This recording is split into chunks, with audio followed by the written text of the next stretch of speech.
আল্লাহ কইছে ও ইমানদারেরা, তোমরা প্রকৃত মুসলমান প্রকৃত ইমানদার না হইয়া কবরের মধ্যে আইসো না। আল্লাহ কেনই কথা কইছে?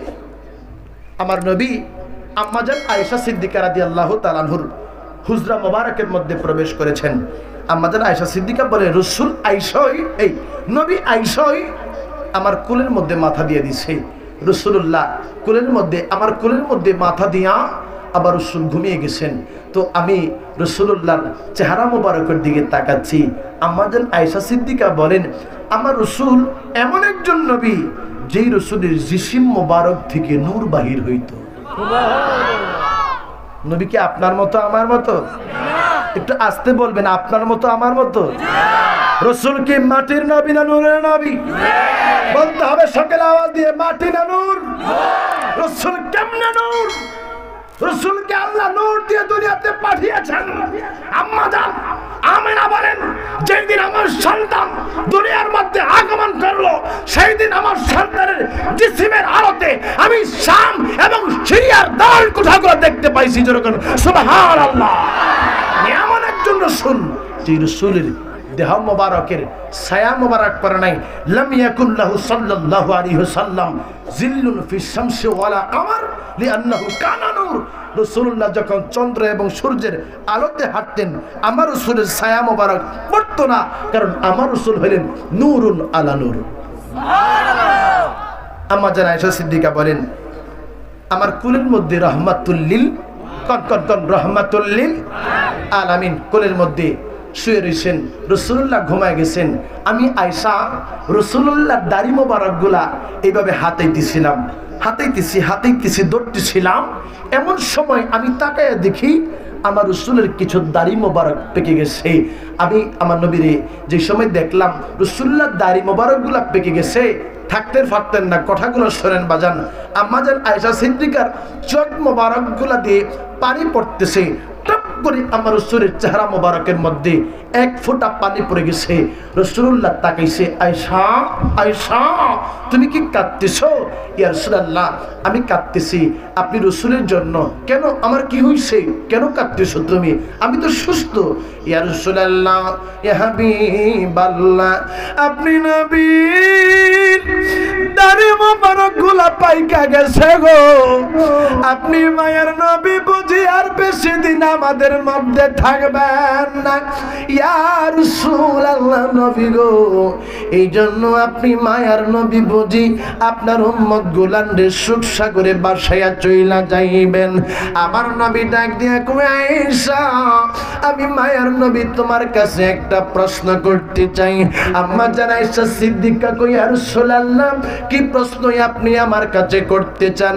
আয়েশা রে আমি মায়ার নবী তোমার কাছে জানতে চাই রে, একটা মানুষ দুনিয়া থেকে যে সময় বিদায় হয়ে যায়, দুনিয়া থেকে যখন চইলা যায়, ওই মানুষটার জন্য সবচেয়ে কষ্টকর সময় কোনটা?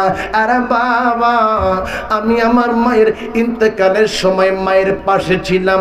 অক্টোবরের 1 তারিখে আমার মা দুনিয়া থেকে বিদায় হয়েছে। আমার মায়ের পাশে আমি বাজান বসা ছিলাম। এমন সময় আমার মায়ের পাশে আমি সূরা ইয়াসিন তেলাওয়াত করতেছি। আমার মার দিকে আমি তাকিয়ে দেখি আমার মা একটা মুস্কি হাসি দিছে। আল্লাহি, আল্লাহর কসম আমি আল্লাহ পাকের কিতাব ধরে বলতেছি, আমার মার কোনো খিচুনি নাই, আমার মা কোনো জিহ্বার মধ্যে কামড় নাই, আমার মার চোখগুলা উল্টায় নাই, আমার মা কোনো রকমের খিচুনি নাই। আমার মা শুয়ে আছে, শুধু দেখলাম বাজান চোখটা শুধু বন্ধ হইছে। ডান কাতে শুয়া আমার মা শুধু বাজান চোখটা বন্ধ করছে। আমার মার দিকে তাকে বুঝতে পারলাম না মা মারা গেছে। আমি কানের মধ্যে মেশিন লাগায়া, প্রেসারের যে মেশিনটা আছে, আমি দেখি আমার মায়ের হার্টবিট আছে কিনা। আমি দেখি আমার মার হার্টবিট নাই। তখনই বুঝতে পারলাম আমার মা দুনিয়ার মধ্যে নাই। বন্ধুরে আমি তোমরা বইলা যাই, দুনিয়ার মধ্যে তো থাকতে পারবা না। একটা সন্তান যদি আলেম বানায়া যাও, সন্তানটা যদি তোমার মৃত্যুর সময় তোমার পাশে বৈশা বৈশা সূরা ইয়াসিন তেলাওয়াত করে রে, আমার আল্লাহ তোমার মৃত্যুর যন্ত্রণাটাকে সহজ করে দিবে। কথা কোন ঠিক কিনা?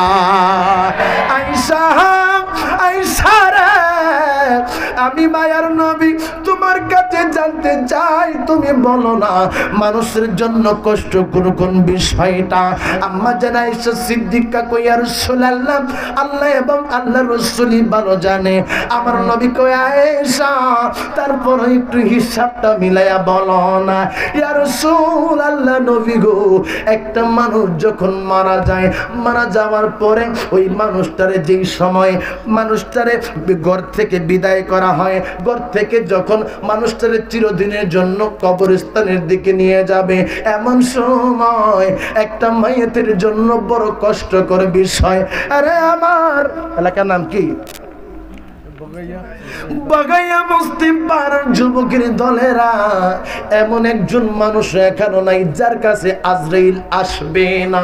সবারই এই দিনটা আসবে, এই জন্য আপনার আমার এই আলোচনাটা শোনার দরকার। আইসারে তারপরে কোন সময় তার জন্য কষ্ট করে। ইয়া রাসূলুল্লাহ, মানুষ যখন একটা মানুষের কবরের মধ্যে শোয়া মানুষ যখন চলে আসে, এই সময়টা একটা মানুষের জন্য বড় কষ্টকর বিষয়। আমার নবী কই আয়েশা তুমি সত্য কথা বলছো। আমার নবী কই আর কোন সময় তার জন্য কষ্ট করো? ইয়া রাসূলুল্লাহ আমি জানি না, আল্লাহর নবী ভালো জানে। আমার নবী কই আয়েশা রে, একটা মানুষ যেই সময় দুনিয়া থেকে বিদায় হয়, ওই সময় যেই সময় তারে ঘর থেকে উঠানের মধ্যে নিয়ে যাইব গোসল করানোর জন্য, ওই সময় মর্দা দেহটা ডাক দিয়া কই জগতের মানুষের আরে তোরাই আমারে এত তাড়াতাড়ি কেন ঘর থেকে বাহির করতাছ? আমার বাজানদের দাড়িগুলা পাইকা গেছে, দাড়িগুলা সাক্ষী দেয় গো দুনিয়ায় বেশি দিন থাকা যাবে না। আয়েশা রে সেই সময় ওই মুর্দাটা কান্দে, দুনিয়ার কোনো মানুষ শোনে না। আয়েশা রে ওই মুর্দাটা ডাক দিয়া বলে, আমারে তোমরা এত তাড়াতাড়ি ঘর থেকে কেন বাহির করতেছো? এই বাড়ির জন্য আমি কত কিছু করছি, এই বাড়ি সাজানোর জন্য কত কিছু আমি করলাম, কত কষ্ট আমি করলাম, কেন রে তোরা আমার এত তাড়াতাড়ি এই রকমের পর বানায়া দিলি? আরে আয়েশা আরেকটা কষ্টকর বিষয় হইল, একটা মানুষে গোসল দেওয়ার জন্য যেই সময় কাটিয়ার মধ্যে শোয়ানোর পরে রে আয়েশা মানুষের পরনে যেই জামা থাকে, এই জামাটা তো খোলানোর ব্যবস্থা নাই, এই জন্য বেনের দিয়া কাইটা পালায়, এই জন্য জামাটারে সিরা পালায়। ওই লাশটা ডাকে দেয়, জগতের মানুষ সারা রে তোরাই আমার এই জামাটারে এমনে খুলিস না। আমি কত পছন্দ কইরা জামাটারে পরছি, আমার জামাটা আস্তে আস্তে তোরা খোল, কারণ আমার দেহের মধ্যে টাচ লাগলে আমি সহ্য করতে পারি না।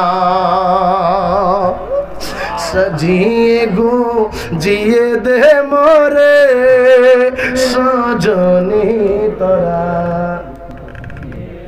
গজিয়ে দে বাজান সকলে, সাজিয়ে গজিয়ে সজনী তোরা, সাজিয়ে